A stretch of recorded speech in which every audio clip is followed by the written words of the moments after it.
We all know that when you buy a piece of property, you're not just buying the property's surface features. Underneath these features are various layers of rock and soil. And although you can't see them, you know they are there. This is a good way to think about property rights. Your property rights are not visible on the actual land itself, but you know that you now have them. In fact, when you buy a piece of property, you're mostly buying the right to do things on that land. And these rights can be pretty wide-ranging. Zoning laws and growth restrictions can limit these options, but even with that, you still have basic rights of ownership. Let's take a look at some of the basic rights you have when you own a property. The most obvious right you have is the right of privacy. In other words, you can keep people from going on or using your land without your permission. Another big asset you probably have is the right to develop the property. Again, depending on local restrictions, the allowable extent of any development can vary, but you probably have the right to develop your property in various ways. Other rights could include mineral rights, forestry rights, and many others. The point is, you as a landowner have many rights, and among those rights is your ability to conserve your property forever through a conservation easement. What is a conservation easement? Let's start with the root word, easement. There are all kinds of easements. Easements for access, for utilities, and other uses. Let's start with the most common type of easement, an access easement. Suppose a neighboring family cannot access the main road from their property. Remember how we said that one of your most basic rights is the right to privacy? But your neighbor is landlocked. They cannot get to the main road. So they ask you if they can buy an access easement from you. So in essence, they want to pay you to ease your right of privacy over a certain section of your land so they can access the main road from their property.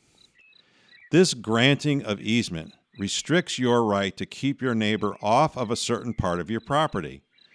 After the easement is granted, your neighbor can use the access easement area, let's say, for a driveway. The easement agreement can further stipulate all sorts of other limitations as well.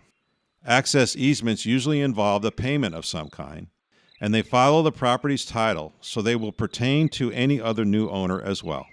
And usually these restrictions and limitations are in perpetuity.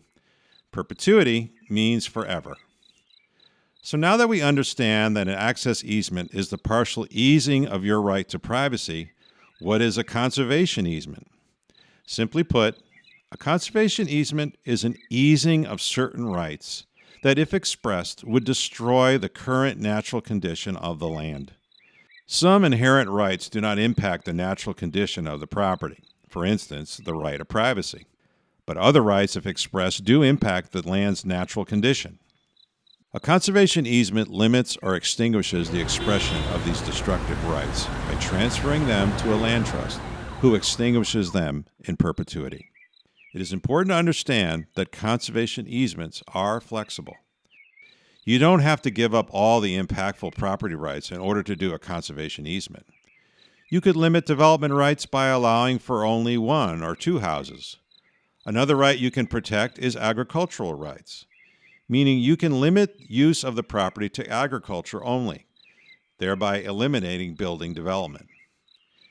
You could limit forestry harvest plans while allowing for the sale of carbon credits, a great source of income for you as a landowner, while you help curb the effects of climate change. Many options are possible. If you choose to conserve your property, you may claim a tax credit. You may sell the conservation easement to a land trust, who would then get a grant to pay you for it. There are only 2 requirements that a conservation easement must meet. It must be in perpetuity, and it must be independently enforced. In other words, it must be protected forever, and it must have an independent source of funding for monitoring and enforcement. Most typically, this would be in the form of an endowment. Subsequent episodes in this series on conservation easements will explore endowments, how conservation easements are valued, what conservation values are, and how they can be protected. You have the right to protect your property for yourself and future generations. Contact your local regional land trust, who can help you save your land forever. Funds for the Conservation Easements Made Simple series were made available through the California Strategic Growth Council's Sustainable Agricultural Lands Conservation Program, or SALC, in collaboration with the Department of Conservation. SALC is part of Climate Investments, a statewide initiative that puts billions of cap-and-trade dollars to work reducing greenhouse gas emissions, strengthening the economy, and improving public health and the environment, particularly in disadvantaged communities.